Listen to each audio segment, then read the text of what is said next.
আরে বন্ধু তুই না মারা গেছস। বন্ধু তুই আমাকে বাঁচা, আমার কবরে খুব আযাব হইতেছে।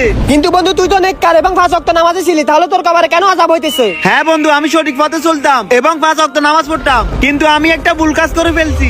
আমি বেঁচে থাকতে একজনের থেকে 10টা টাকা দান নিয়েছিলাম, ওই লোকটাকে টাকাটা দিতে পারি নাই। তুই লোকটাকে 10টা টাকা দিয়ে আমাকে বাঁচা।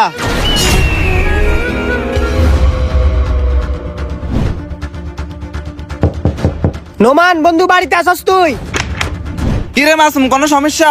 বন্ধু তাহলে শুন, একটু আগে আরাফাত আসছিল আমার কাছে। আরে তুই কি পাগল হয়ে গেছস? ও কেমনে আসবে? ও তো মারা গেছে। আচ্ছা তাহলে শুন।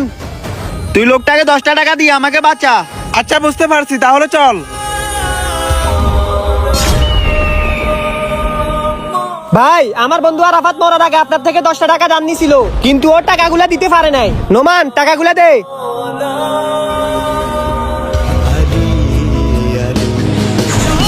তোর জন্য মন থেকে দোয়া রইলো বন্ধু, তোর জন্য আজকে আমি জান্নাতে প্রবেশ করতে পারবো।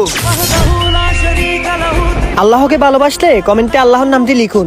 গাইস ভিডিওটি ভালো লাগলে চ্যানেলটি সাবস্ক্রাইব করুন।